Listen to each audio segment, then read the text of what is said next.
الضيوف الكرام، المهندس عبد العزيز علي المولوي الرئيس التنفيذي لفيزيت قطر، السيدات والسادة، السلام عليكم ورحمة الله وبركاته.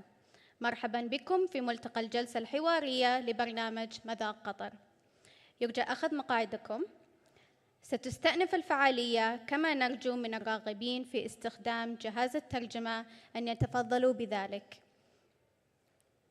حيث أن الفعالية ستكون باللغة الإنجليزية. Distinguished guests, Engineer Abdulaziz Ali Al-Mawlawi, Chief Executive Officer of Visit Qatar.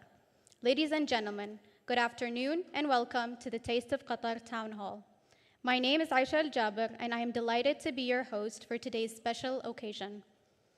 Welcome to the launch of the Taste of Qatar series, a platform created to bring together leaders and innovators from the world of hospitality and dining. But before we get started, let's take a moment to look back at how this journey began. Just 2 years ago, His Excellency, Mr. Saad bin Ali Al Kharji, shared a vision to place Qatar side by side with the world's leading gastronomic destinations. And since then, we've seen that vision come to life with the launch of the inaugural Doha Michelin Guide featuring over 30 restaurants. We then introduced Taste of Qatar, the nation's first restaurant rating and classification program. Today, Qatar proudly stands as both a global culinary hub and one of the world's premier tourism destinations.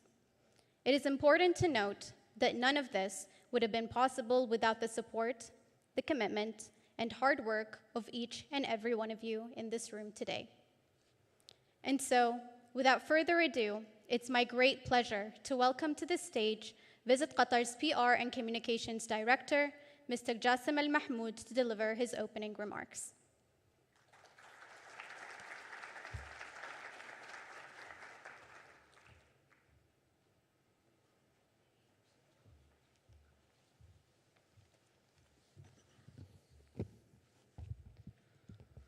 بسم الله الرحمن الرحيم. المهندس عبد العزيز علي المولوي الرئيس التنفيذي لفيزيت قطر، السيدات والسادة الشركاء الكرام، السلام عليكم ورحمة الله وبركاته. I know that Aisha mentioned that the event will be in English, but please allow me to deliver the opening note in Arabic. يسعدني أن أرحب بكم جميعا في ملتقى الجلسة الحوارية لبرنامج مذاق قطر. إن هذا اللقاء يعكس اهتمامنا بتطوير القطاع السياحي في دولة قطر كوجهة عالمية رائدة في فنون الطهي، سعيا لتقديم أفضل التجارب للزوار من مختلف أنحاء العالم. تمثل هذه المبادرات ركيزة أساسية لتعزيز مكانة قطر كوجهة سياحية عالمية لها دور في رفع المستوى والتميز والجودة في مختلف قطاع السياحة، وبالتالي يعزز من تجربة الزائر. يجمع هذا اللقاء نخبة من قادة الطهي ليؤكد على أهمية تعاوننا المشترك، وباعتباره أحد أبرز عناصر جذب الزوار للوجهة السياحية وتقديم أفضل ممارسات لتطوير قدرات العاملين به. إن القيمة الحقيقية لمثل هذه اللقاءات تكمن في تبادل الخبرات واكتشاف حلول مبتكرة بما يحقق نمو القطاع المستدام. أدعوكم جميعاً للاستفادة من جلسات اليوم وتبادل الخبرات في جميع المجالات التي ستعزز من تطوير القطاع السياحي في دولة قطر بما يعزز مكانتها العالمية حيث الجودة والابتكار وإثراء تجربة الزوار. وشكراً لكم جميعاً.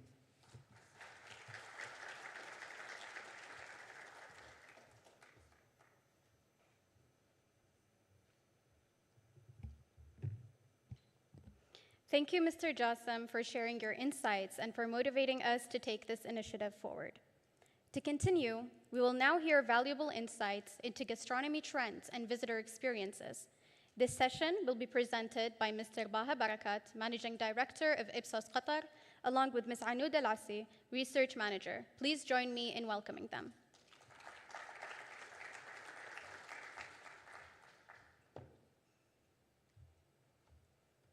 Good afternoon. It's really a pleasure to be with you today at this amazing occasion and event. Tourism is a very powerful platform for countries to share their stories with the world. A tourism offer really brings the nation together, covering a range of aspects: accommodation, entertainment options, culinary experiences, and much, much more. But this we all know. In this session, we would like to explore things through a slightly different angle, with a few questions in mind. When people talk about tourism, what do they actually talk about? And where does gastronomy sit in the conversation? What are the returns of these conversations on the reputation of the destination? A closer look into gastronomy, and our travel to Qatar, as well as some of the trends shaping the industry globally. We will also go through the highlights of Taste of Qatar, a pioneering initiative by Qatar Tourism. But first, let us begin by exploring things from a slightly different angle.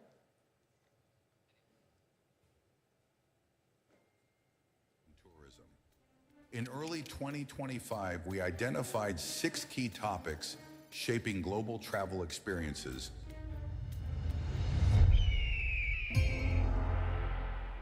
While Qatar's share of voice in these conversations initially lagged behind global averages, the impact of these discussions consistently surpassed worldwide norms, showcasing Qatar's strong social reputation, yielding favorable results on the destination. As we delve deeper, we witness Qatar's diverse offerings.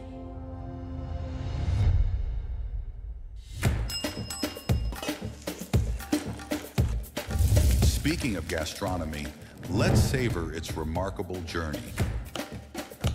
Once the 6th most discussed topic, it has now risen to 3rd place, becoming an integral part of the Qatar travel experience. Now let's meet our gastronomic travelers. First, the palate pursuer, our GCC traveler. Passionate about food shaped by culture and wellness, he enjoys a balanced diet of natural ingredients. A tech-savvy adventurer, he's ambitious and culturally curious. Then we have our traveler to Qatar, the food-led explorer. He's a wanderlust-driven explorer who seamlessly combines technology with frequent international travels. This traveler values comfort, and he's creatively inclined. As the travel and tourism sector is poised for continued growth, estimated to contribute around $16 trillion to global GDP, culinary tourism is emerging as a pivotal force, growing at an even more rapid pace. On this journey of flavors and cultures, every bite becomes a vivid narrative. So let's delve into some of the trends driving the dynamics of global culinary tourism. Genuine farm-to-table experiences in agritourism, enjoying interactive cooking sessions with local chefs, traditional cooking with locally sourced ingredients, and engage in community-based culinary practices. Conscious dining experiences savor plant-based menus and support ethical practices within culinary tourism. Harnessing the influence of digital platforms for sharing these snackable journeys.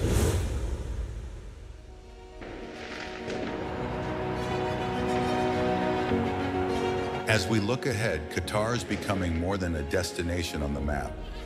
It's a stage where tradition and innovation meet to create experiences you can taste, feel, and remember. It's a place where every flavor and every encounter are woven into the memories of those who experience it. As this journey unfolds, will you just hear the story, or will you write it?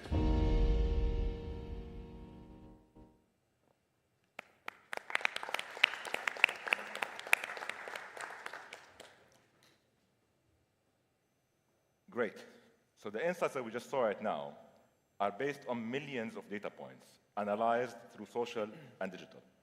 A few points, maybe some takeaways. Why gastronomy?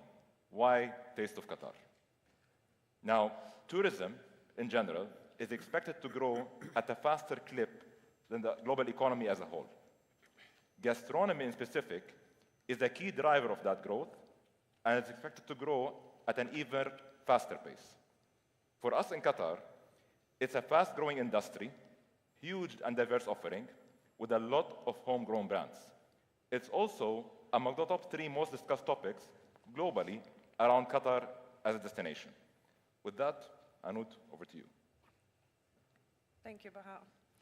So this brings us to the core initiative, the Taste of Qatar program, which is designed to enhance the culinary scene in Qatar and elevate the dining experience for the country's citizens, residents, and international visitors through mystery dining visits. Now, the program aims to cover the full spectrum of what this industry has to offer, from fine dining and upscale casual restaurants to casual and quick service casual eateries, premium and quick service cafes, as well as food trucks and kiosks. Now, the program also aims to recognize excellence and certify top-performing establishments, following a 3-star rating scheme, wherein 1 star is given to establishments that achieve between 60 to 79%, all the way to 3 stars for those that achieve 90% or above.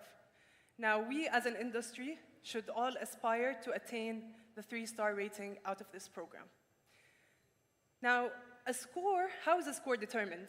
It's basically rated, it's following the evaluation framework that we have designed, which is primarily comprised of 12 main criteria, supported by 73 sub-criteria, all mapped to the dining journey that we have over here, customized and modified based on the different classifications that we're covering.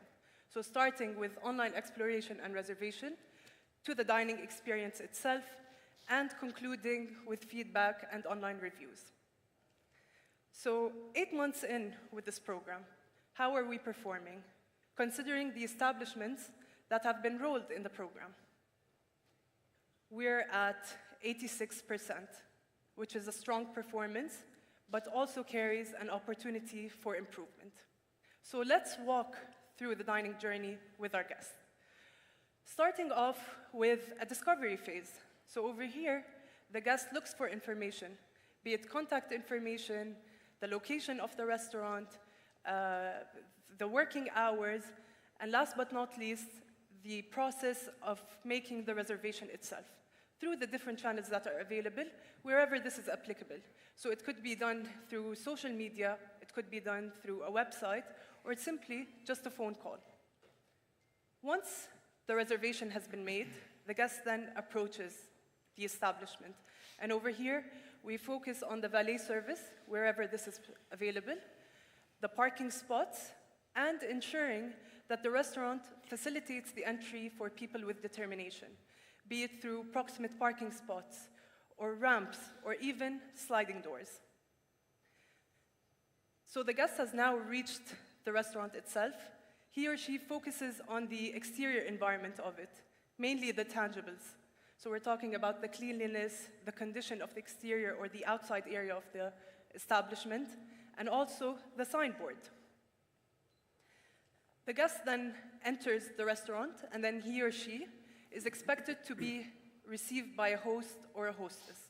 And although we're doing quite well over here, however, there are some things that can help us improve. This could include having our host or our hostess proactively greeting our guests upon their arrival, communicating with them in a warm tone, and escorting the guests to their table after confirming their reservation. So, as the guest is being escorted to the table, again, we focus on the tangibles, but this time from the interior environment. So we're talking again about the cleanliness and the condition of the restaurant from the inside, but also focusing on the table setup. So this includes the cutlery, the glasses, the plates, and so on and so forth. And it's an area that holds a solid performance. The guest has now been seated, and a waiter approaches. This is when we have the initial interaction and where the guest is being offered with a menu, be it a physical one or a digital one. And it emerges as a key area of focus. Some of the things that can help us enhance our performance over here is ensuring that, firstly, the waiter or the waitress conversates with the guest in a warm and a genuine tone. And also ensuring that the menus that we offer are well maintained and they're functioning properly in case a digital menu was being used. So the guest now explores the menu, and we move into the process of placing the order. Over here, our performance is also strong. We're at 90%, and some of the things that can help us further improve the score is have our waiter ask the guest about their preferences. so we can recommend something in return based on what we can offer. And second is asking about the guests' possible allergies to avoid any inconveniences throughout the experience. So the guest has now placed the order, and we now move into the core aspect or the core focus of this journey, which is the dining experience itself. And over here, again, we're doing very well. However, some of the things, or one main thing that can help us improve our score is doing some frequent check-ins on our guests. So for instance, after serving the main course, we'd have our waiter approach the guest and ask if there's anything else needed beyond what was initially asked or ordered. Once the dining experience is done, we go into the last bit of it, and it's the farewell experience. This also emerges as a key area of focus. Some of the things that we can improve on to help us enhance our score include three main things. First is thanking the guests for their visit, asking about their overall experience, and last but not least, inviting them to visit again. So up until here, we have evaluated the full journey. But in this program, we've also assessed two other aspects beyond that. One is sustainability. And we've seen in the previous video that this topic is a key driver for the industry globally. And it's an area that we need to improve on collectively as an industry. Things to consider over here is providing information on sourcing of our products, avoiding the use of single plastics, and last but not least, offering plant-based options wherever this is possible. Another aspect that we've also assessed is feedback and online reviews. This, again, also emerges as a key area of focus, but more importantly, it's a missed opportunity. And why so? It's because we know that we're performing as an industry very well across the dining journey in full. So it's our chance to gather the feedback from our guests so we can share our success with the world. And this also means that we need to ensure we have a feedback mechanism in place and also respond to online reviews. Over here, to put things in perspective, year to date, we've submitted around 2,000 online reviews and only got 300 responses back. So this is the size of the missed opportunity. But I'd also like to add one more thing. Responding with a generic message to your guest is one thing, but responding with a more personalized and a customized response or a message takes you a much longer way. So this is something to consider. To sum it up, here are the four main aspects that we need to focus on to enhance the overall guest experience. One is initial interaction and menu exploration. Second is the farewell experience. Third is sustainability. And last but not least is feedback and online review. Since the launch of the program 8 months ago, we have seen an increase in the engagement from the industry and improved experiences quarter over quarter across all categories. But we encourage you all, as industry leaders, to join the movement and take advantage of this program to set up your teams and restaurants for continued success. So if you haven't registered your establishment already, please feel free to scan the QR code presented on the screen and engage with our team as needed. Thank you very much.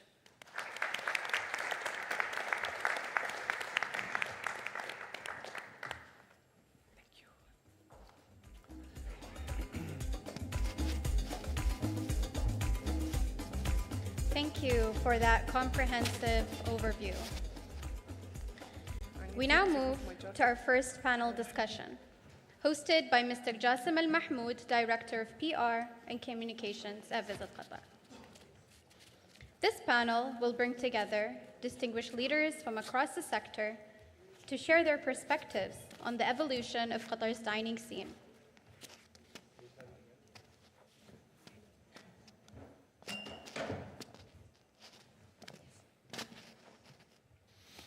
Please welcome our panelists, Mr. Mark Matar, Area Manager of St. Regis Hotels, Mr. Amr Qaisi, Deputy CEO of Al Wasil Holding and General Manager of Westwalk, and Chef Fabrice Rousseau, Executive Chef of Edam.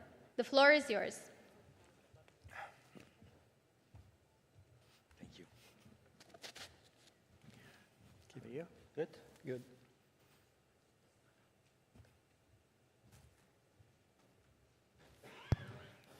Hello.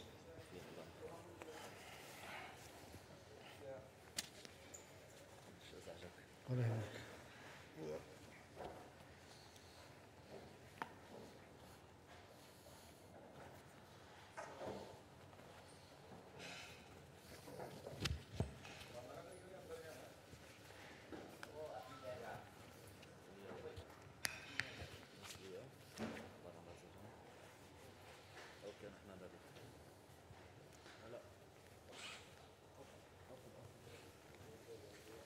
الغطرة اوكي.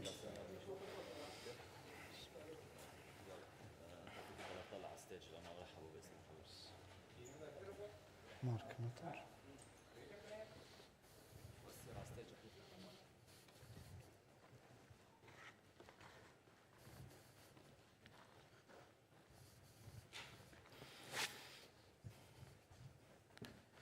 Apologize for the delay, يعني technical issues. السلام عليكم. كيفك؟ How are you? ماشي الحال. How are you? All good?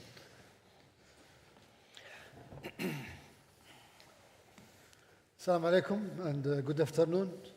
Once again, I'm back on the stage with three distinguished guests alongside with me to share some thoughts, insights about the culinary section or the food experience in Doha in general, and to share some also advice, some knowledge from different perspectives. Today we have with me on the stage Mr. Mark, the Country General Manager of St. Regis Hotel, as well Mr. Umar is the General Manager of West Walk, and Chef Fabrice is the one who's looking for our good quality food and also recognized Michelin Guide star chef. So we are delighted to have you with us today on the stage. And to kick start our discussion, I would like to ask a question for all of you, if you allow me, please. If I may start with Mr. Mark. From your experience, I mean, also the question is, by the way, for all of you, but from your experience, how can you describe the evaluation or the evolving of Qatari dining since the past, in the past 5 years? Thank you very much. So clearly we can see that the Qatar dining scene have evolved from primarily high-end restaurants, mainly based in hotels, to a more diversified ecosystem. So we have seen an introduction of mid-scale restaurants, more casual dining, as well as street food. And we are seeing recently as well a lot of international cuisines being introduced. You know, we see some, for example, Georgian cuisines, Senegalese cuisines. So this is really changing in that sense, where it's being a little bit more democratic. Great, great. Actually, also as a local here, being in Doha, I can totally agree to your point. We've seen a lot of changes in the past few years, and also different kitchen being entered also to the industry in Qatar. And we are, of course, happy to have such thing. Mr. Umar, also, can you share your thoughts about the same? What do you think about the food or dining section in Doha? Yes, coming from the West Walk, so my answers would be from a real estate point of view, plus a dining point of view. Sure. So if we want to summarize the journey in the past years, I would say Qatar was focusing a lot on local brands and quite, let's say, not very well designed experience. Then international brands inside the malls. So we could have seen a lot of those American brands and a lot of mass restaurants inside of the malls. Then we jumped directly to luxury. So and I feel that here there was a gap. We jumped directly from those kind of restaurants to luxury. Corona did a big change, did actually a massive change, where yes, we returned back to the local concepts, but with a better experience, understanding the customers, not focusing only in hotels or malls. We can see a lot of traffic in concepts similar to the West Walk or Musharraf. And yes, evaluating the experience for the full journey, not only the food. Great. And I totally also agree, and I'm glad that you brought the COVID period to the scene. Maybe we can discuss some of the points later in our discussion. Chef Fabrice. Yes. Tell me, what do you think about the culinary section? I agree with my colleagues. I've been here for 5 years, and what I saw in 5 years, I mean, the place, how it grows is incredible. If you see the new chefs coming, the brands, the major events, it's like not every country goes that fast, and I can truly see it, me being from Europe. As well, the foundations that had been set and that are being set now is, I think, the beginning for a really bright future, and this is the hardest. Now, after it's like a rolling ball. And I think that, I'm sure that this will be spectacular. Great. Actually, you shared a very good perspective here, because also for having such great, let's say, tasting program, as well as nice restaurants, big names, it's very important for us, or especially for the leaders in the sector, to have a great infrastructure, which I believe that Qatar has one of the best infrastructure when it comes also for dining experience. So thank you for sharing this great point. So since we end up with you on the first question, let me start asking you a direct question this time. Winning a Michelin Guide star, what does this mean to you? Of course, it's a real honor. It's an honor to be recognized for your work, because what we have done has always been for our guests, our love for cooking, actually, for the whole restoration and the F&B, and we have been recognized. So this is truly honorable. And it takes actually a lot of discipline, but it is so joyful that it comes so easy. So I encourage really all the people that love the industry to go in that way, to work, but with love. Great. So, but I mean, having a Michelin Guide, now you have a big responsibility on your shoulder. Yes. Are you going to maintain the same level? Yes, we're going to maintain. We have Michelin Guide people here available with us in the room, so please make sure we have extra focus with our chef Fabrice for the next year. So this is all for our benefits, though. We'll have continuously good food. So thank you for your effort, and I wish you all the best also for the coming year. Thank you so much. If I also move the question now to Mr. Mark. We mentioned something about the luxury dining, about the option. We know that we have, we never call it as challenge. We always call it complementing. We are in a region where we have great restaurants nearby, 45 minutes, hours flight, 1 hour flight. But what does it make, how can we differentiate between Qatar when it comes to the luxury experience and other countries, from your point of view? So, you know, we always tend to compare Qatar to probably, you know, scenes like Dubai or, you know, even some in Saudi Arabia. Qatar is relatively condensated, right? And competition is extremely tough for a limited market still. Therefore, I think it is extremely important that all the players focus on consistency and quality, right? Because, again, it's usually very fast when someone knows if the quality was not good. Mm-hmm. And it takes a long time to create loyalty within the local market. Now, when we compare it as well, I think Qatar has this opportunity of creating an ecosystem where local players can work together, you know, local fisheries, local farms, and we see this developing, made in Qatar brands. So I think since it is relatively small, the interactions can be faster, can be healthier, and it can lead to a beautiful gastronomic scene. Absolutely, you are right, and especially where in a country that everyone is looking for a luxury experience, also it is very difficult to keep the level up. So I totally agree with you. And also for the biggest or the most evolving and improving outdoor facility in Doha, West Walk. Now, if I convey the question to Mr. Umar, in a very short time period, I would say, from my point of view. How did Westwalk manage to have this kind of selection of culinary dining or food experience at Westwalk, which really drive big and heavy traffic to the location? I would say the first problem to solve, the first step to solve a problem is to recognize that there is a problem or challenge in this case. So when we started in the Westwalk, we know that the supply and demand problem or challenge is in the market. So knowing that, we should customize our strategy accordingly. We kind of split it, first of all, in terms of visitors' point of view, two categories. Locals and residents. Though this category needs a nice ambience, easy access, different cuisines.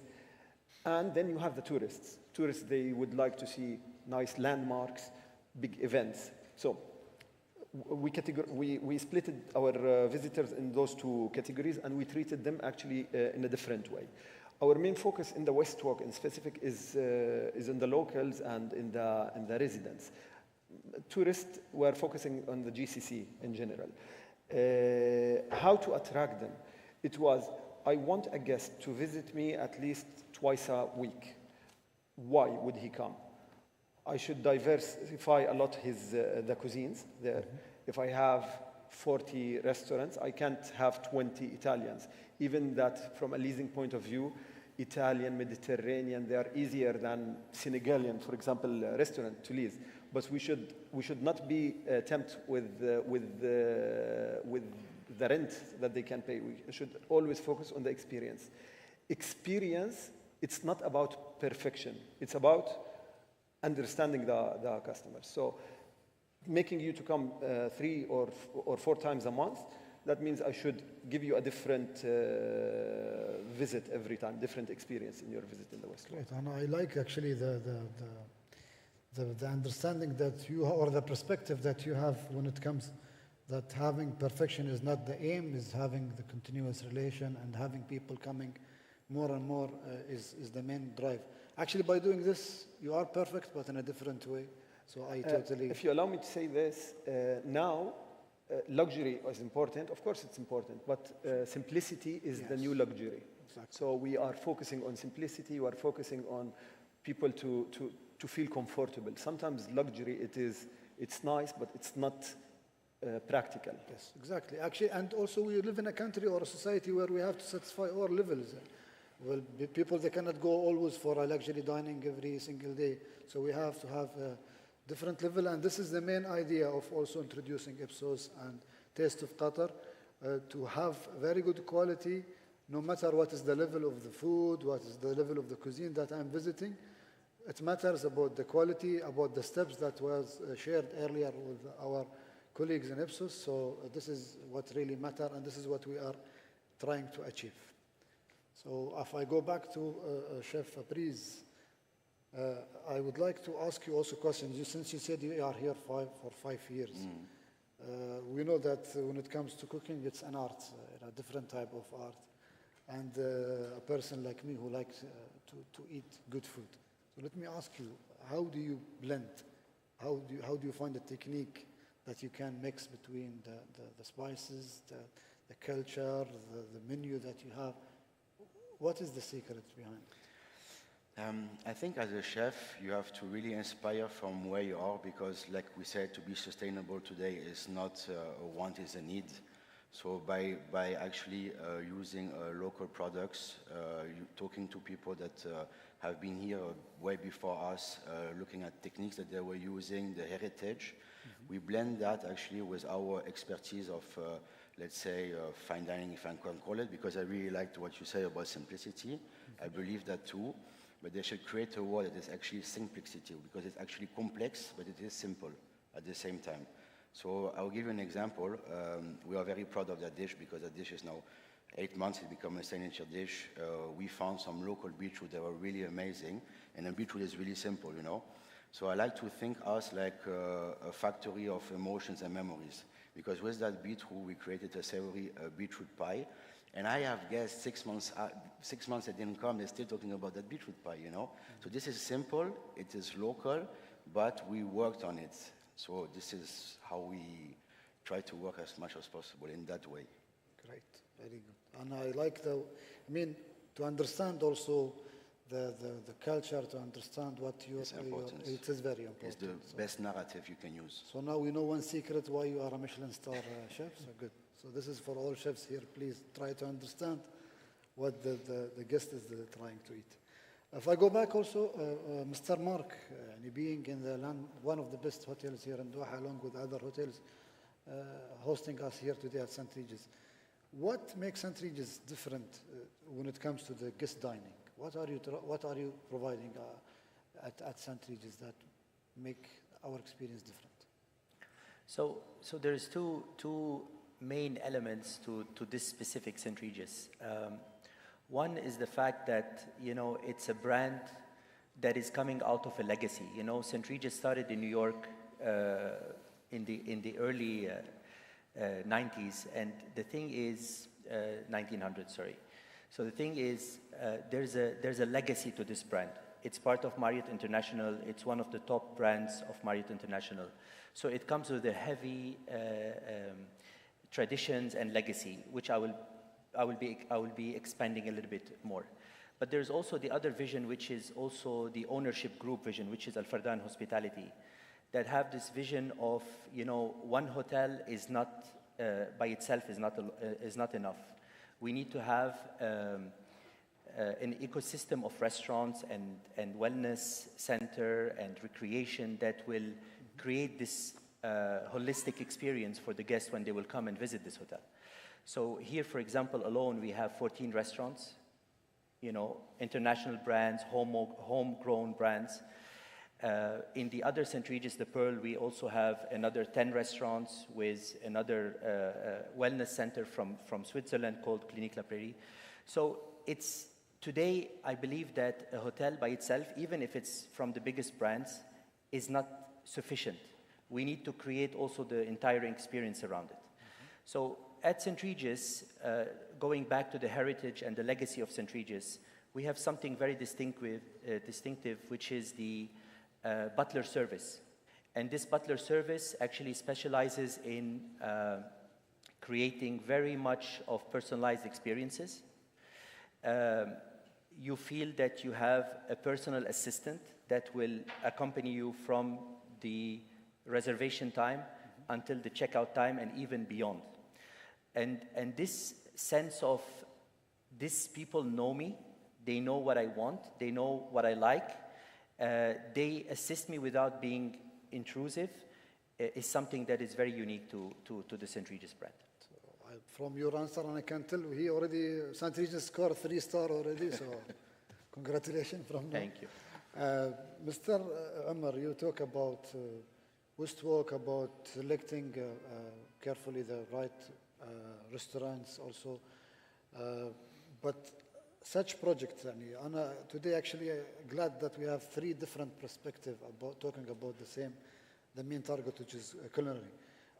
How do you think such project like Westwalk is going to impact the dining sector in the country?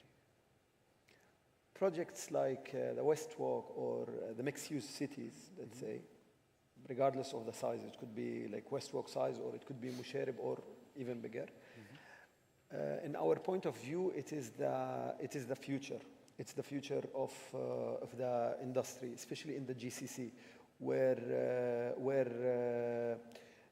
in every mix, like, we try to add as much mixes as possible. For example, we should have a hotel, we should have residential, we should have business centers, malls within our complex. Of course, this is important, and after coming back to the COVID point, it's very important. Why? Because people are appreciating the outdoor experience. We should, again, recognize what are the challenges. We're in the GCC. We're on a 50 degrees temperature on summer. So that's a massive challenge. That's actually not feasible for outdoor businesses. So, of course, maybe most of the people here, they know that West Walk is having an outdoor cooling system. Outdoor cooling system, yes, we were one of the pioneers in the market. Luckily, Qatar, it might be the only country who's focusing on this technology. But the reality is in the coming 3, 4, 5 years, this will become a necessity because people want to enjoy the outdoor experience, the mixed-use cities, but so the outdoor cooling is the new necessity. So whoever is doing a business plan, you should take this in consideration. Great. And for any business owner, if you would like to rent any restaurant spot in West Walk, please approach Mr. Omar right after the panel discussion. Actually, touch base on what I was planning to wrap up this panel discussion with the question that I would like to ask for all of you. What are you looking for? What do you would like to see in the dining sector in Qatar in the coming future? Let's say if you have something that you want to achieve in the coming 5 years. Let's start with you, Chef, if you don't mind. What I would wish for Qatar, is to have more of the type of restaurant that we are doing, like fine dining restaurants. I believe that by doing that, you have more visibility on the world, and that will attract chefs, big brands. By that, you will create demand, and the offer will be bigger than what we have today. That means that we will have farmers producing more, because we again talking about to be sustainable. The quality products today are quite difficult to get because the demand is quite small, but the demand becoming bigger, the quality will become as well more accessible. So this is something that I would really like to see in the future of Qatar. For ourselves, of course, to continue improving what we're doing, and I mean, everything's going to be really pretty. Great. What about you, Mr. Mark? What do you wish for, actually? You know, when I saw this question coming, it reminded me of a destination where I went to around 10 times, which is San Sebastian in Spain. Okay, and over there, what really makes it different is that there is, I mean, you don't have to go only to Michelin star restaurants or very high-end restaurants to experience something really unique and absolutely great. It can be a tapas bar, or it can be an eatery at the street, or it can be a casual dining where you can have probably not all the menu, but you can have 3 or 4 dishes, or you say, oh my God, you know, this is something really unique. And I believe that, you know, I would love to see in Qatar more of these creative minds, more of this blend of different nationalities coming and putting together something really unique. Probably, you know, continue having this exciting international scene of international brands and so on, but also developing those individual concepts by passionate, creative people. That is a wish that I have for Doha. So this is a very clear message from you, Mr. Mark, to our chefs, especially local chefs who are available here today. So we need to see more aspiration, more mixing, more. I mean, quality of food, I can't tell you, it's very... But this needs to be encouraged by the local market as well, you know? Like, if we always choose to go to a brand because it's a brand that we know from London or New York, or, you know, we need to try and experience and give the chance to those individual concepts as well. Sure, and I totally agree, and I hope to see this as well in the coming future. To wrap up also, Mr. Ammar, in addition to the AC and outdoor dining, what are you also hoping to see in the sector? So? Actually, from our point of view, the local market is doing very well in terms of offering. We're having right now massive chefs, and I believe having a coffee in Qatar on the GCC now is becoming like way better than other countries. Like it's a different experience. Look and feel of the shops or the malls, or we're pioneers, alhamdulillah, here. However, the real problem is the demand. Like, we know that we are having those great chefs here, know that we are having those great concepts here, and in our leasing strategy, and you will see this in the coming future, everyone is shifting to go local or go GCC. The GCC concepts and the local concepts are becoming very distinguished concepts. And they are moving them to London, they are moving them to other countries, which is something that will make us all proud. But the real problem here is the demand. We need more people to know that we're having this nice experience. So you are putting the ball back to the tourism court again?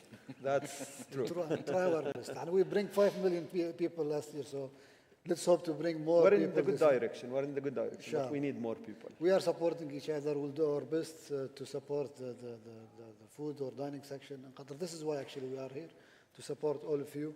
By having this, and allow me, ladies and gentlemen, to thank my distinguished panelists for the great, insightful information that they have shared with us. And I hope that this session was a useful one for you. Please enjoy the rest of the event. Thank you so much. Thank you so much. Thank you. Thank you. Thanks so much for having us. شكرا Mr. Malik. Thank you so much. Thank you so much. Thank you all.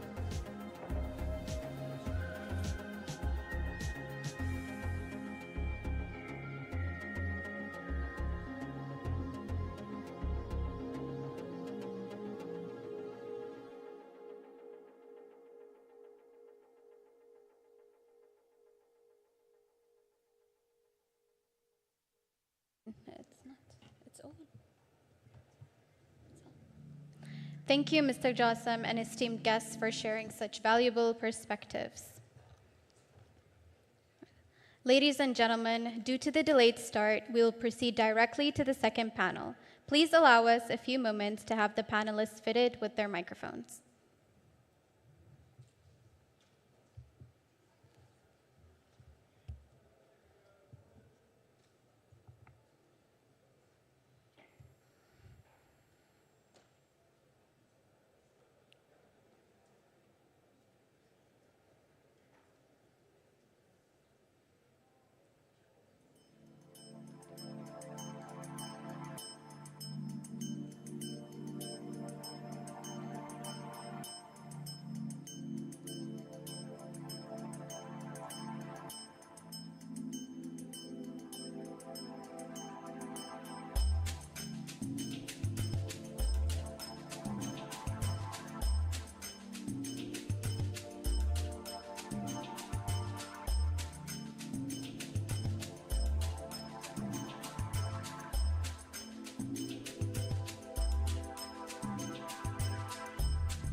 Our second panel will focus on sustainability as a pillar of Qatar's gastronomy future.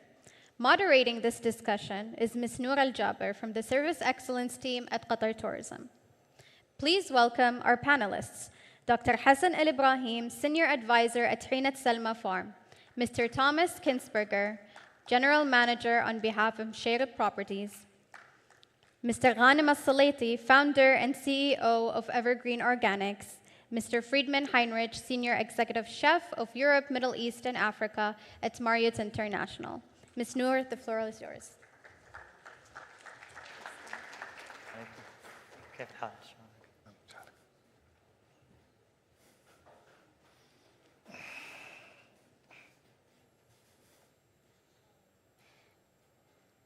Assalamu alaikum. Good afternoon, esteemed guests and panelists. It is my honor to welcome you to this important discussion on sustainability in the hospitality sector. This is a topic that I'm personally passionate about because it pushes us to think and behave in ways that can ensure a better future for the generations to come. It challenges us to have a different mindset from taking, consuming, wasting, and disposing to one where we restore, protect, and innovate, a circular system for a better and greener future. Today, we bring together leaders whose insights and experiences will help us understand how sustainability can be championed in gastronomy, hospitality, and in tourism. First, we have Dr.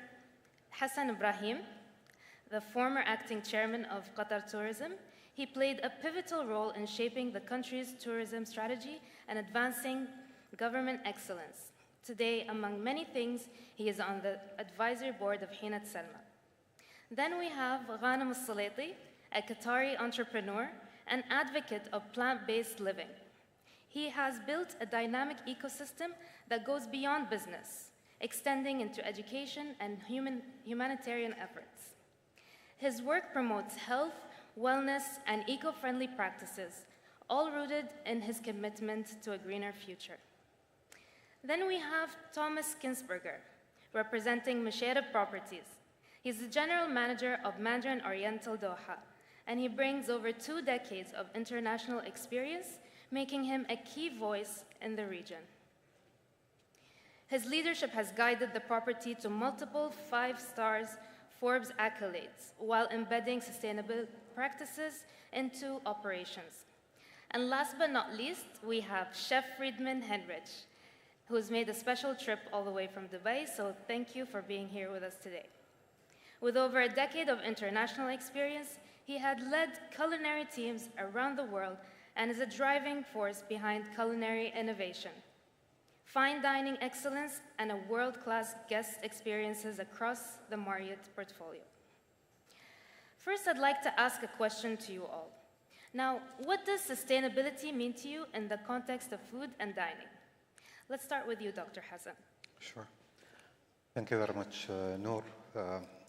So first of all, I'd like to start with congratulating Qatar Tourism for launching such a great initiative and for giving us the platform to hopefully contribute to this great initiative.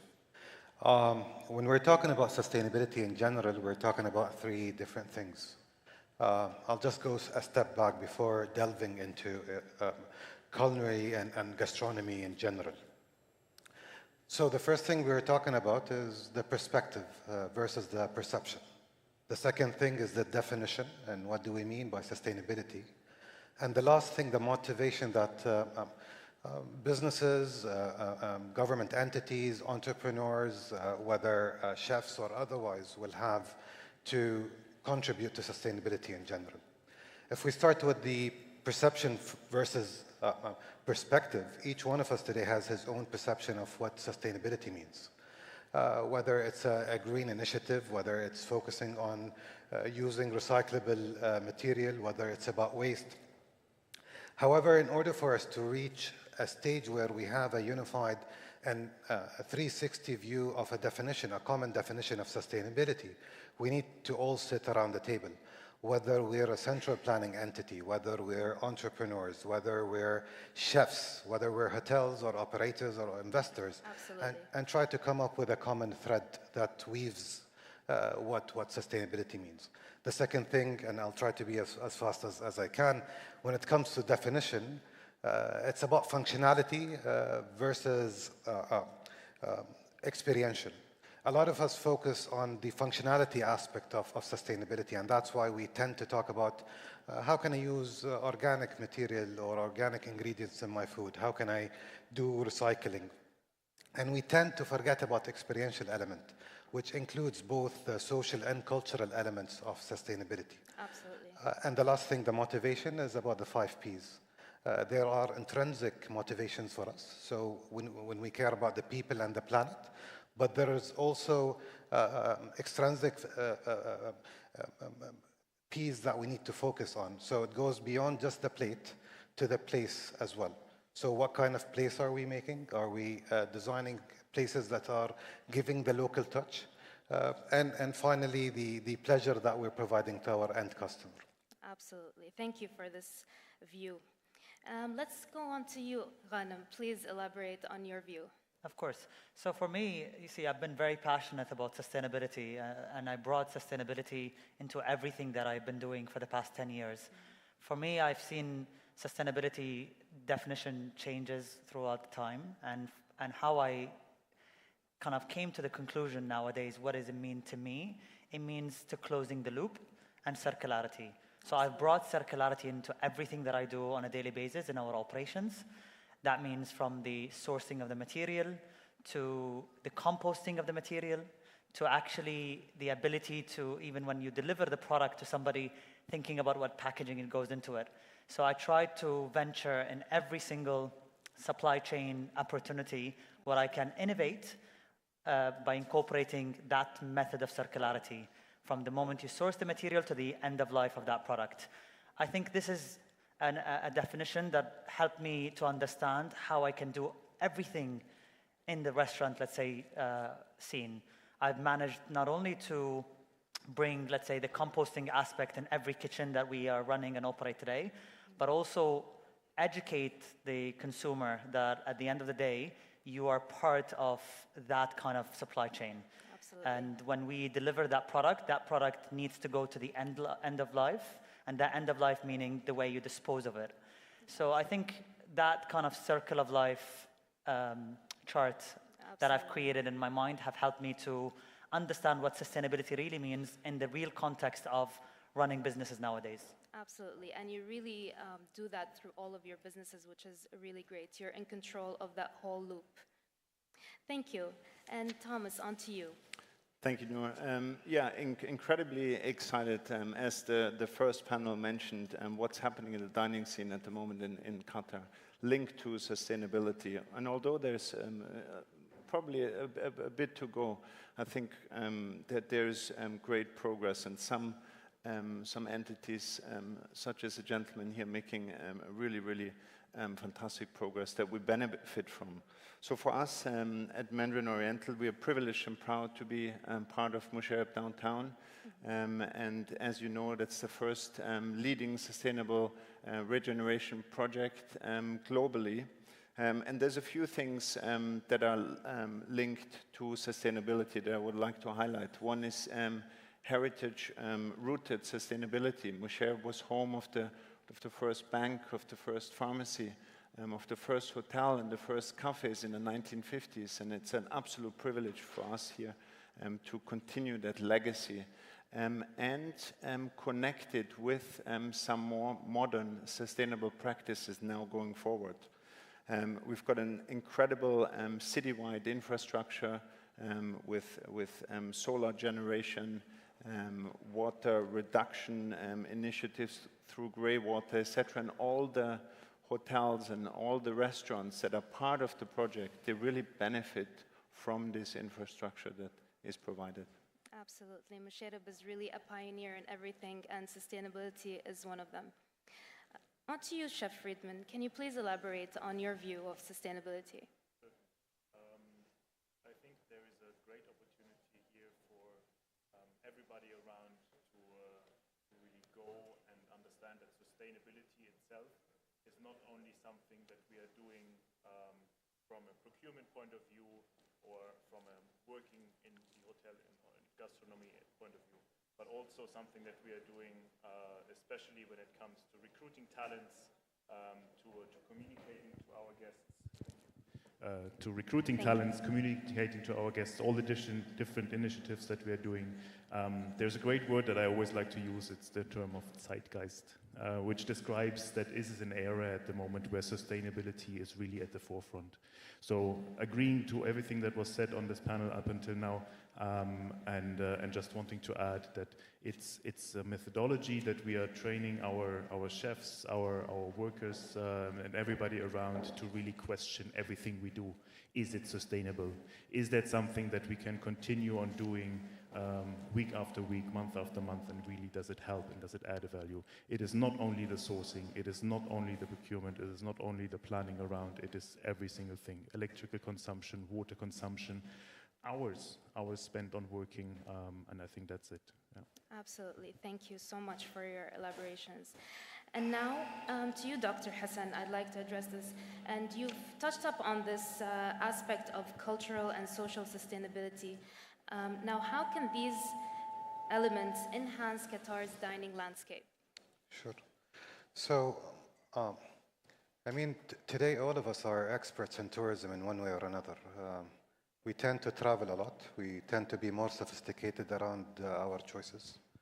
The problem that we're facing today, that we're going through the same experiences in every destination that we go to. Tell me how different is Nobu in Doha in comparison to Nobu in London. It's almost the same restaurant, it's the same experience.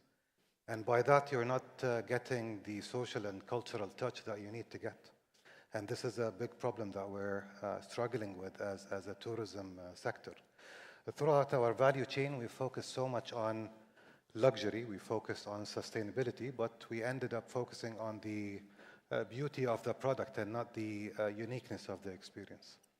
So when it comes to social and cultural sustainability, are we creating experiences and are we creating unique experiences in every destination that we today operate in?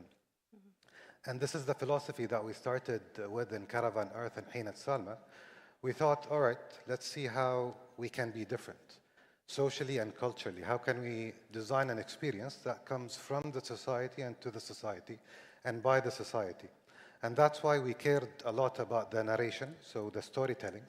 What does it mean to provide something different, both socially and culturally, and not just from an ecological perspective? And this is the essence of sustainability. You need to create something that comes from the society and to the society. And by default, when you provide something different, the tourist will find what he's looking for, because I don't think that as a tourist or a traveler, I'll be traveling all the way from Qatar to London just to experience the same experience. Absolutely. And this is why social and cultural sustainability comes in the essence of designing an experience. Absolutely, and it's very important to highlight these aspects because we always talk about environment, but also there are other aspects of sustainability, and it's a huge umbrella. To you, Ghanem, you've been a pioneer of plant-based and ethical dining in the region. How has the local market responded to that? See, we've launched our restaurant almost 9 years ago, and I believe when we started the journey, people didn't have an idea what veganism is and what plant-based options are. And we've gone through so many different, let's say, phases where we had to educate and raise awareness about the importance of eating more plants and eating more vegetables and fruits and nuts and seeds. And that required us to go beyond the borders of our cafe, visiting schools, universities, educational institutes. I do that until today by providing, not only an option for people to start exploring that kind of lifestyle, but also to make it easier and to make it normal. And I'm so happy today that's part of the standards of, let's say, the Taste of Qatar initiative is to bring plant-based option within all cafes around Doha. I think I would love to say that we definitely had an impact on creating that first spark.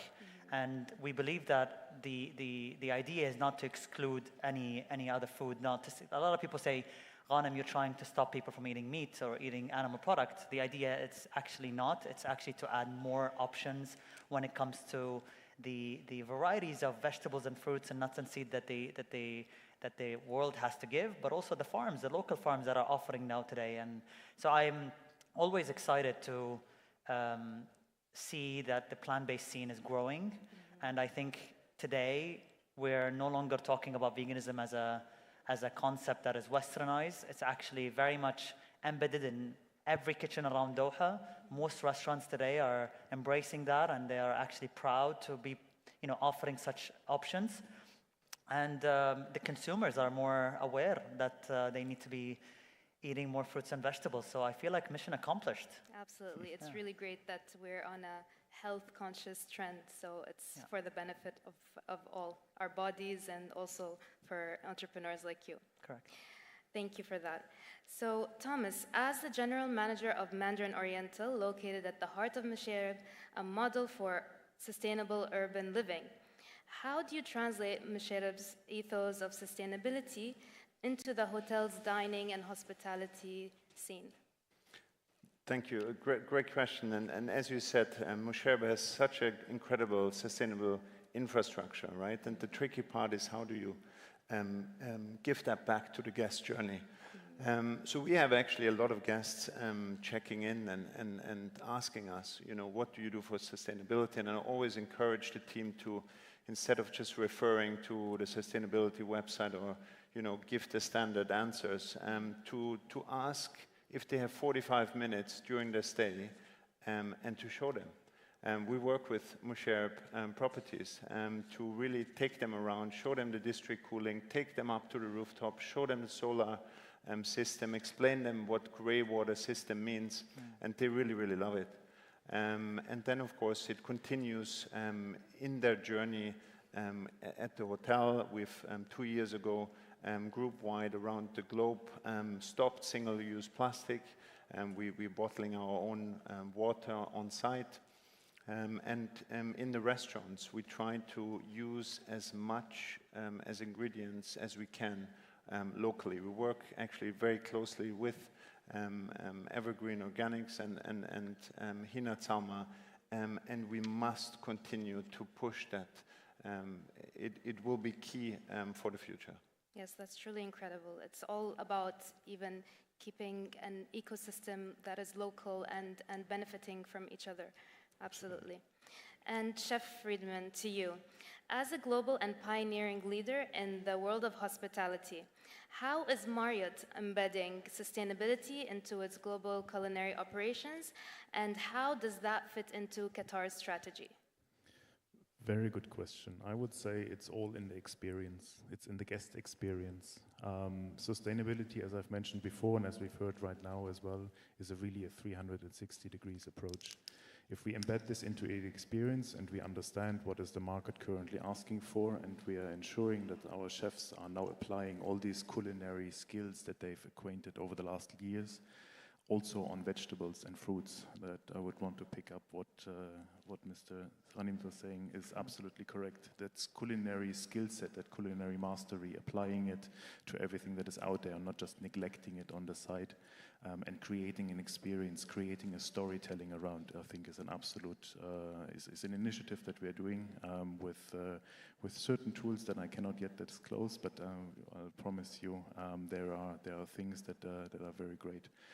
Culinary awarenesses, schools that are around, competitions that are going on internally to really promote the implementation of culinary skills into the dining experience, and then documenting, commenting it. I think content creation is a big word that we are using yes. in that regards as well, to create awareness into the dining experience and making it a thing to talk about. Yeah. Absolutely. It's all about the storytelling and really communicating what you are doing and the efforts that you put into a plate, for instance. Great. So now I'd like to ask this question to you all. How can the local food and beverage industry strike a balance between luxury and environmental responsibility? We can start with you, Thomas. Sure.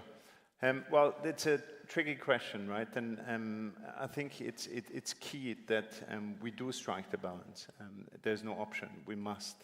And Musharraf, downtown, we have this corridor of luxury with our partners, Park Hyatt and Al Wadi, and our hotel where we offer 517 luxury accommodation.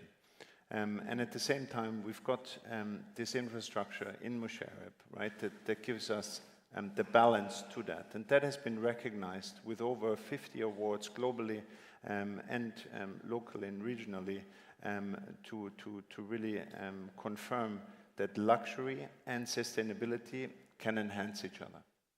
That's excellent. Ghanem, can you please enlighten us?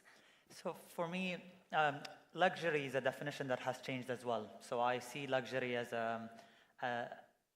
it means for me is responsibility, transparency, and honesty. Mm-hmm. I think the idea that luxury is something that really means that how us as consumers are actually being told about the products. So the information that we get from the products, the clarity about the ingredients, the clarity about the sourcing of the ingredients. So when we link luxury with sustainability, it's actually, we're actually changing the way people perceive that. And for me, when I travel nowadays, I try to always seek, luxury, but through a different lens. And that's through, being aware of what I'm putting in my body, seeing how that, let's say, institutes or let's say space is actually respecting the environment, respecting the animals, respecting the ethical kind of aspect.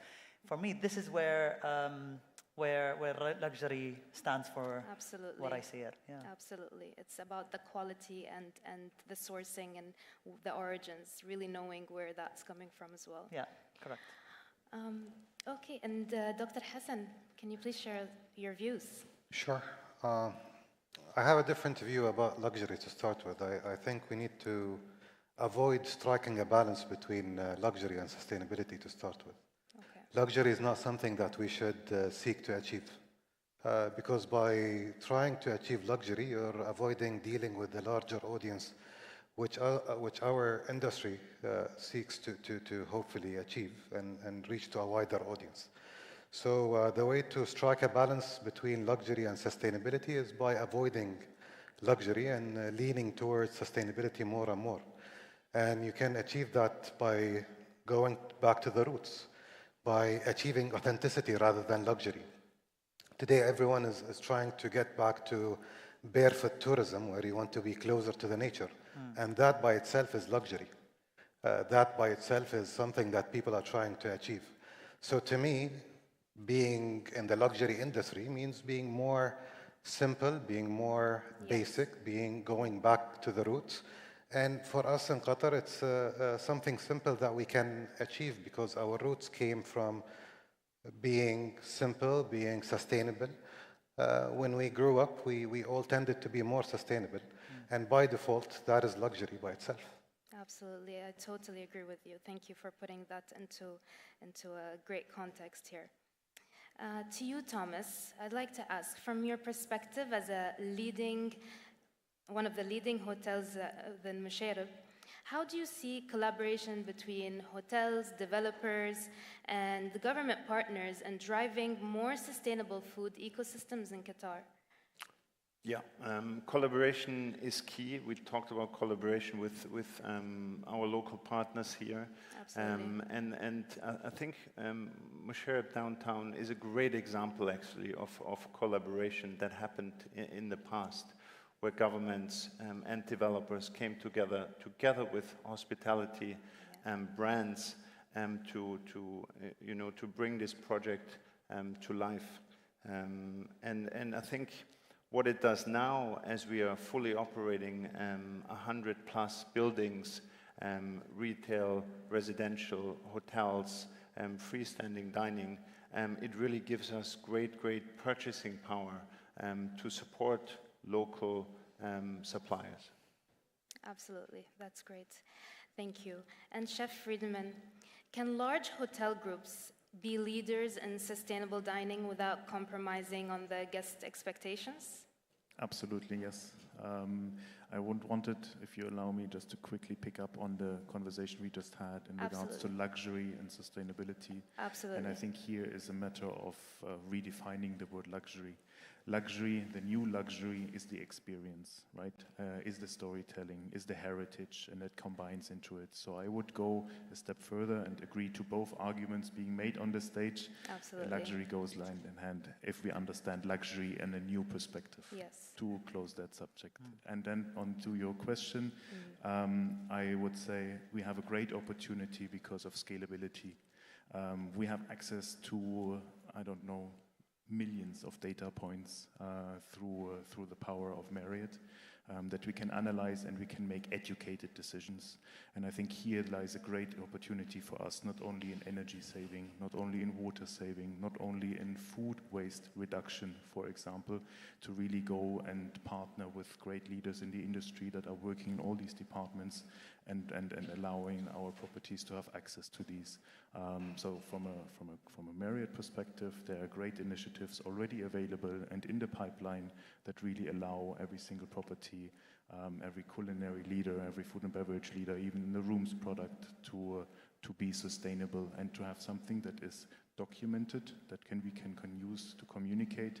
There's a word that makes me feel very uncomfortable, that is greenwashing, that we need to avoid with any cost possible, because it creates a distrust if we go out to the market and we communicate it one thing, but we cannot really back it up with numbers. So I would say really numbers is our strength, and having access to these numbers understanding them and then really working something around. That's what we're doing. It's really important to stay authentic as well, because everything is very transparent to our consumers these days.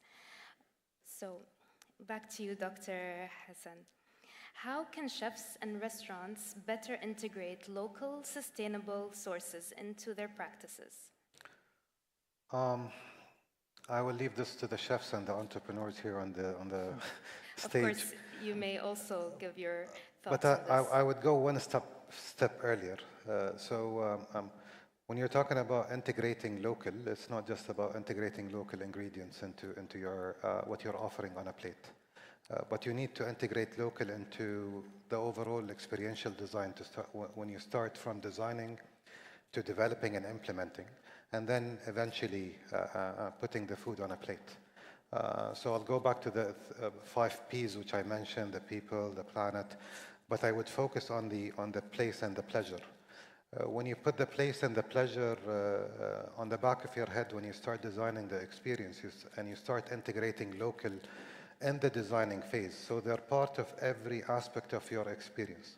So you need to integrate craftspeople when you come to having a table in a restaurant, to providing your food on a dish that had been made by a great crafts person that you know from Qatar, to all the way to eventually, as you mentioned rightfully, is sourcing the ingredients of your food that you're providing to your customer, and eventually achieving one of the 5 Ps, which is the pleasure of the person that will be sitting in a restaurant having a different experience.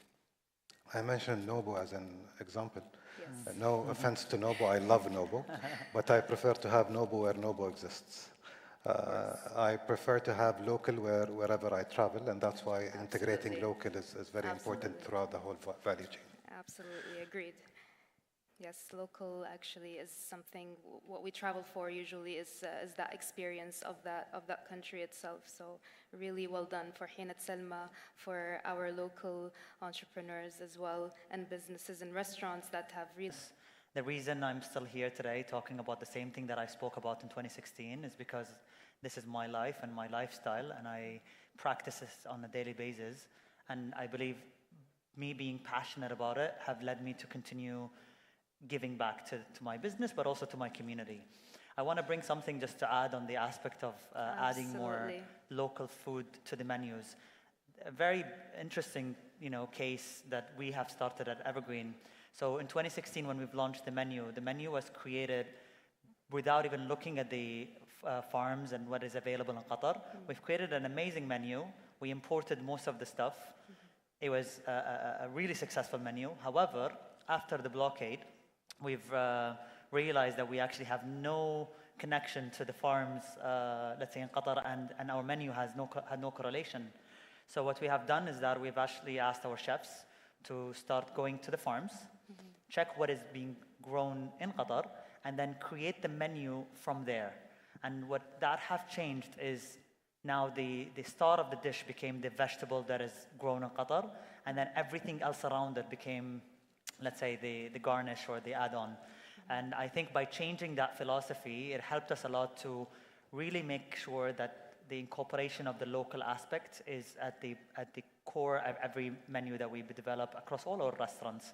And so I just wanted to add that part, because a lot of people start creating menus prior to even investigating what is growing in the market. So this is something that we have done after, a period of time, which have allowed us to do it the right way, I would say. Yes, absolutely. It's through your experience that you find this out in the end. Correct. Thank you. So finally, we'd like to wrap up here, and in 30 seconds, what should sustainable gastronomy look like in Qatar by 2030? We can start with you, Chef. You put me on the spot. Sustainable gastronomy, I believe less is more. We had this here as well. I believe that sustainability, as I've mentioned before, is not only the ingredient, but also the praxis.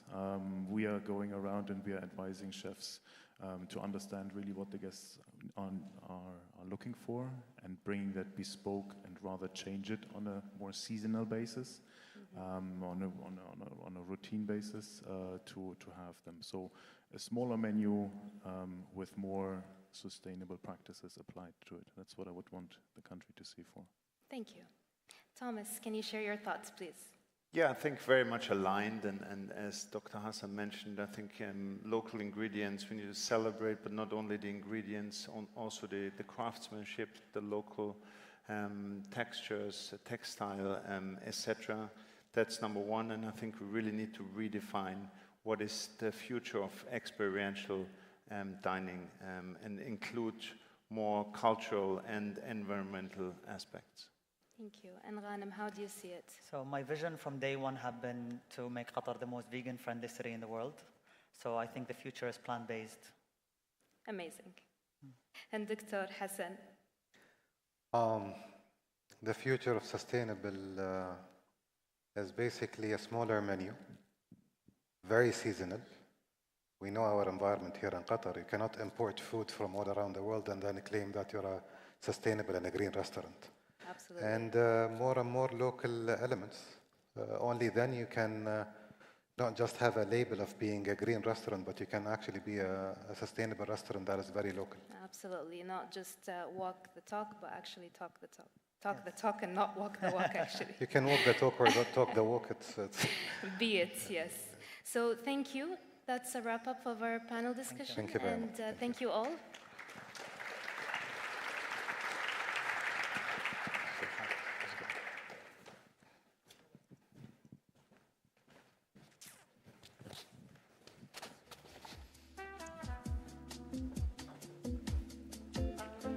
Pleasure to share this.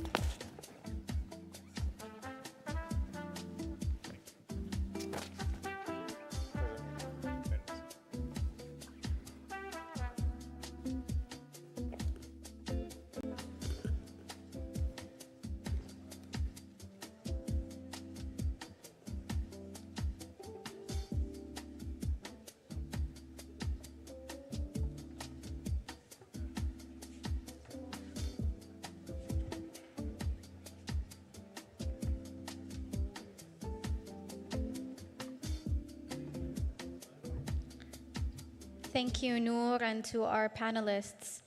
Next, we are honored to hear from global representatives of the Michelin Guide. Joining us virtually from Paris is Ms. Juliana Twiggs, Director of Business Development and Operations of Europe and Director of International Development. We also welcome Ms. Tipawan, Regional Director of Michelin Experiences for Africa, India, and the Middle East. We are delighted to hear your perspectives.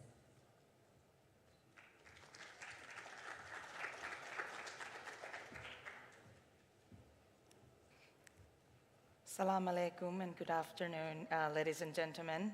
My name is Tipawan, and it's my absolute honor to be here with you. And I'd like to start from thanking our destination partner, Visit Qatar, for the opportunity to be here with you today and to talk a little bit about Michelin Guide and who we are. Something that you might already know and something that you might not know. So let's find out. Are you ready? Yes. So it is indeed has been a journey. It has been a story, and the story of the Michelin Guide began 100 years ago, in 1889. Starts from the two brother visionary André and Edouard Michelin, who founded Michelin Company, in hope that they would change, transform, and innovate the automotive industry. And in doing so, because back then, car was still a luxury good, so how to encourage people to drive more and use the tire more. So they created this little guide called the Michelin Guide, or the Guide Rouge, that they know in France, to be given for free for the customers of the Michelin tire, so to encourage them to go out more, to explore more, make it easy with the map, with where to eat, where to sleep, and where to take gases. And little did they know that this little guide would become the global reference of the gastronomy and the most respected brand in the culinary world. Today, Michelin Guide pride ourselves as an experience curator. And that curation of art de vivre covers into two parts, which is restaurants and hotel. So we have Michelin Guide restaurant selection that covers around more than 50 destinations, and we have more than 18,000 restaurants in the selection worldwide. While we have the Michelin Guide hotel selection in the 125 destinations, and we have around 7,000 hotels in the selection right now, which my colleague Juliana would cover in a minute. So let's deep dive a little bit in the restaurants part. So do you know that actually the Michelin star, the initial meaning of the Michelin star, even associated to the mobility, because we're an automotive company. So Michelin stars, when it was created, it was to tell our readers that one Michelin stars mean this restaurant has great quality of cooking, worth a stop. So if you travel and this restaurant is on the way, it's really worth to stop and try.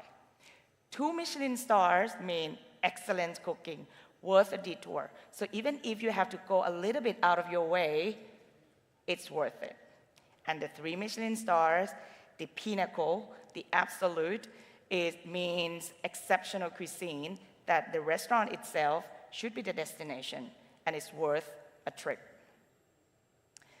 Then we created Michelin Bib Gourmand to also recognize great eateries with the best value for money, of course, because we want to cover all the experiences at any price point. And last but not least, the latest distinction that we created in 2020 is Michelin Green Star to also join force in echoing the importance of sustainability and to shine lights on those local heroes, restaurants who have strong commitment in the sustainable gastronomy. Now, how a restaurant gets selected to be in the guide? So we actually have criteria that have been applied globally by our Michelin inspectors, and there are 5 of them. So it starts from the quality of ingredients, and this is like, of course, we don't have a compromise over this. Everything that we serve, that you serve and we dine has to be of quality. Mastery of cooking techniques has to be there. Everything has to be perfectly cooked. Harmony of flavors, of course, because at the end of the day, it's about, of course, memorable dining. And personality of the chefs that actually reflected through his or her cuisine. And last but not least, consistency, because we, of course, want to make sure that what has impressed us, our readers would get the same experience. Now, today, Michelin Guide has been operating for 125 years. That's really long. And our continued success only owes it to this group of people, the Michelin inspectors, who works tirelessly. And this is like something I'd like to remind is really a human work on the ground in the field. They work independently because they are full-time Michelin employees. And we want to protect them and make sure that there's no influence over them. So they work based on independence. They have high expertise because they are ex-hoteliers, sommeliers, chefs. You know, like they have really like a strong background in the culinary and hospitality. Their anonymity, that they are, you know, anonymous. So they actually go in, book the restaurant, dine, pay the bill, just like a customer. They would never declare that they are Michelin inspectors. So if any of you in this room have the experience that someone walked up to you and said, "Hi, I'm Tipo One from the Michelin Guide. I'm the Michelin inspectors," 100% that's fraud. So because Michelin inspectors never reveal him or herself. Consistency, well, this is very important because we really believe that one restaurant should not be judged over one meal. Before we make sure and we make the selection, we send the inspectors, different inspectors, to repeat the experience and make sure that we're having the standard that we're looking for. So, sounds like a dream job. I heard this a lot, to be a Michelin inspector. But is it really? Let's take a look. So to be a Michelin inspector, you have to go over 25 cities in a year around the world. You travel. You're always on the road, on the flights. It's around 250 meals, per year. Taste around more than 1,000 dishes.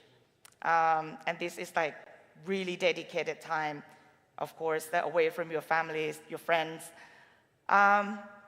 Is it still a dream job? It's a commitment. It's a passion. So it's really, really passionate people who work with us right now. So now you tell me if it's a dream job. Over to you now, Juliana, to talk about, to tell us a little bit more on the Michelin Guide hotel selection. Perfect. Thank you so much, Tipawan. Hi, everyone. It's a pleasure to be with you guys today. My name is Juliana Twiggs. I'm the Director of International Development for the Michelin Guide. Doha and the Qatar project with Qatar Tourism has been a passion project over the past few years. We're really, really thrilled to be in Doha with the Michelin Guide and thrilled to be with you today at Taste of Qatar.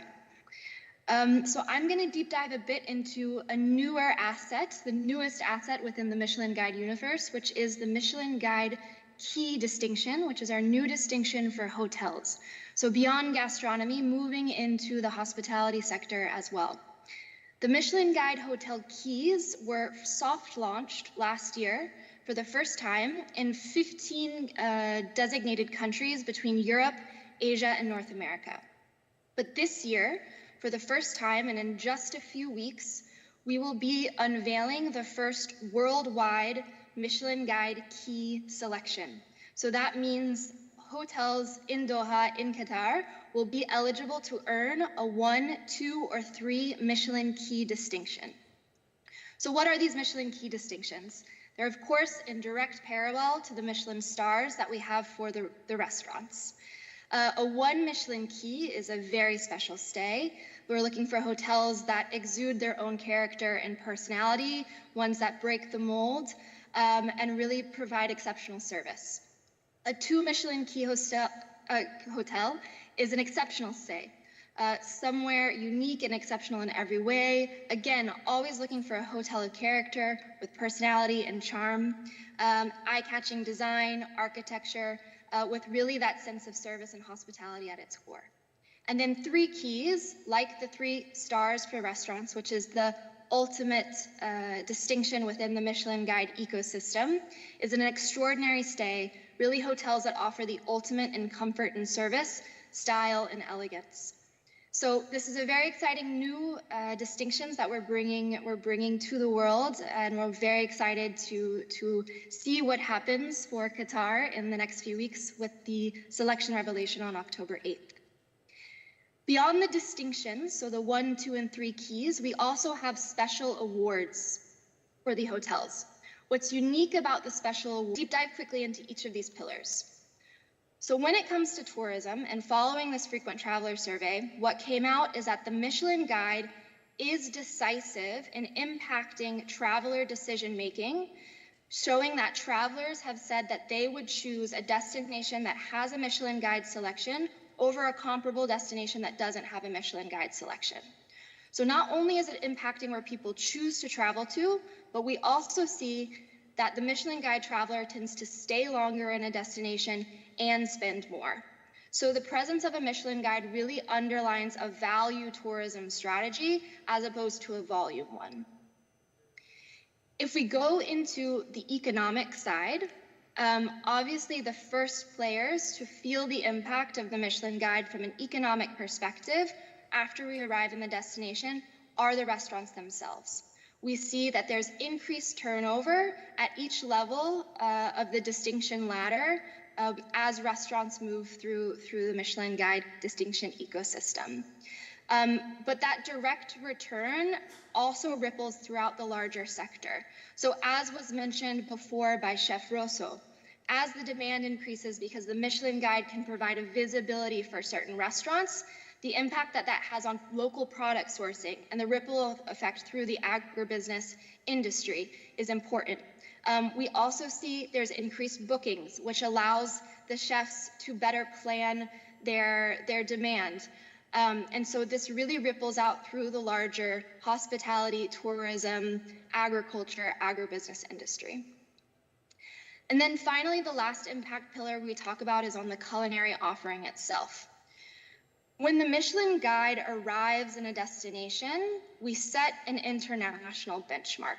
Okay, the accolades that we provide for the industry and the visibility that we can provide for the industry allow the industry to compare themselves not just to their neighbors, but of the best within the world. And that helps to create a positive emulation that we see over time results in a growth in the Michelin Guide selections and an improvement of the culinary scenes in a destination. When we go into a destination, we don't have any kind of quota system when it comes to how many restaurants we will include in a selection. The inspectors reflect what they observe in real life on the ground. So we never go in with a predestined idea on how many restaurants we want in a selection. So when we see growth of a selection over time, or growth of star level within a selection over time, it's truly a representation of the overall culinary scene being lifted. We can accredit many things to this, but ultimately the Michelin Guide sets in a benchmark. We encourage investment. We attract young talent. So young talent wants to train under Michelin recognized chefs and put it on their resume. And we contribute to the attractiveness of a career path within the food and beverage industry, whether that's front of house or back of house. The last thing I'll say on this slide is, okay, I've gone through all of the impact verticals of the Michelin Guide, but there's also the reality that we are only a small part of the larger ecosystem. It takes beyond the Michelin Guide a demand from the local consumers, an investment from the local industry, and part of what makes us so happy to participate in this event today is seeing these kind of conversations that are pushing the industry further, that really help to underline the larger dynamic beyond what just the Michelin Guide can do. Thank you, Juliana. Of course, this is for you. I mean, in case you'd like to, of course, learn more about Michelin Guide and us, this is the QR code to download the Michelin Guide application. So now we were just a book, but now we're book and application. And of course, last but not least, we have Q&A session. So please scan and feel free to drop your questions. And so me and Juliana, we can take it live here. Be gentle. And I'm kidding. Yes, Aisha. We take a moment for people to load.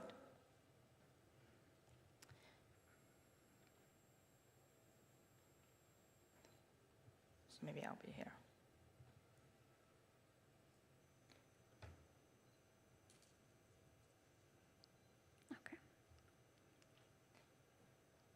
We have a common one. Does a Michelin star mean it has to be fine dining? Oh, good one. Juliana, you're still there? You want me to take this one or you want to take it? I'm still here. I can take it if you'd like. Okay. I don't know if they'll show my face. And then you can add, of course, if you have things to add. So the question is, does the Michelin star have to be fine dining, correct? The short answer is no, it does not. Of course, there are incredible fine dining establishments within our Michelin star selection. But what's important to us when we are building a Michelin Guide selection is that we have the trust of the industry and of the locals. And so depending on the context, in the star selection, we can feature extremely luxury fine dining food within the star selection. I think particularly, I know this one made a bit of buzz, but a few years ago there was a taco stand in Mexico that was awarded 1 star. As Tipawan highlighted, the core of what we look at when we're building these selections are the food on the dish. And so if the food is of good quality, if the products are there, if the technique is there, then it's eligible for a star. It doesn't have to be a fine dining establishment. Wonderful. Thank you, Julia. Another question we have is, what does Michelin Guide Selected mean? Maybe I can take this one. So, because I completely understand it could be confusing for some. So, Michelin Guide Selected means, to me at least, and for us, it means an achievement. Why? Because you have been selected among thousands and thousands of restaurants to be in the Michelin Guide. So, to be selected in the Michelin Guide selection, it's a really small pool, and everyone should be celebrated. Every restaurant should be proud. So it's already a pool of the top restaurants among, like many in the city.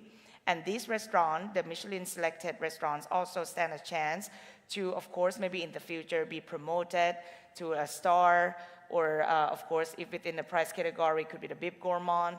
So it's an achievement. Maybe if I can just add one thing to what you said, Tipawan. Yeah. You're completely right.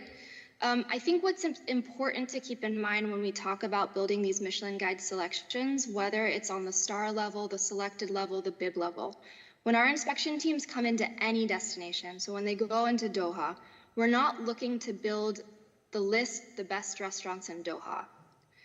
We're looking to build the list of the restaurants in Doha that can hold their own against the best restaurants in the world. And that's a really, really important distinction. And so to underline what Tipawan's saying, even at the selected level, it's a huge honor. And it means a lot. Our inspectors take it very seriously, because it really does mean, even at the selected level, they're placing you among the best restaurants in the world. Absolutely. Next question we have is, does the service and decor influence the Michelin star ratings? So I can take this one again if you want, and then you can compliment. My response to this one will be a bit similar to my first response. The short answer again is no. It's a common misconception that the Michelin Guide selection is built by a bunch of old white French guys that are going around and turning their nose up at anything that isn't a French palace or that doesn't have a beurre blanc sauce or something like that. It's just not the reality of what the Michelin Guide is today and what our inspection teams look for today. We're truly a global brand representing global gastronomy, and in order to be able to provide a consistent criteria worldwide, we have to look and focus on the food on the plate. So it's not the white glove service, it's not the decor, it's really about the quality of the food and the experience through the menu that matters when building a Michelin Guide selection. Thanks, Julia. Since you mentioned that one of the inspectors could be French businessmen, next question could be related to that. Is the Michelin Guide biased towards French or European cuisines? Maybe we can take this together, Juliana, Yeah, but I will start off. So first of all, like Juliana just said, we are truly global company. It's a global brand. And our inspectors that we just talked about is really a group of people from different walks of life, different nationalities, who appreciate all the food cultures. So the diversity within even the team ourselves, it's really, really high. So I think we do not have a specific or a preference over a specific food cultures. It's really about, like what she said, Juliana, open-mindedness. And this is one of the core criteria when we select our inspectors even. Thank you, Tipawan. Just for our last question, I know it was already mentioned in the presentation, but if you could summarize, how does one become a Michelin Guide inspector? Ooh, we have some interest in the room. The ultimate question. Yes, I think it's like, and you can join me here as well, Juliana. I think it's like every job. We do recruit, we have job openings sometimes here and there. For example, last year we opened for Thailand, a Michelin inspector Thailand, and we received only 3,000 applications. Small competition, but no, we do open. So please stay tuned. I mean, if you're interested, we do open. We have the job openings on our website, on our LinkedIn. Anything you want to add, Juliana? Yeah, I would say, and maybe coming back to what you mentioned in the presentation, of course, anytime we open, as you said, there's no secret to it. The jobs get posted on the job site like any other job. There are thousands of applications that come in, but it's pretty incredible once we start talking about the reality of the job, traveling almost every week, eating in between 200 and 300 restaurants. You have to remove all presence on social media. You can't tell any of your close network how suddenly those applications start to dwindle and dwindle and dwindle.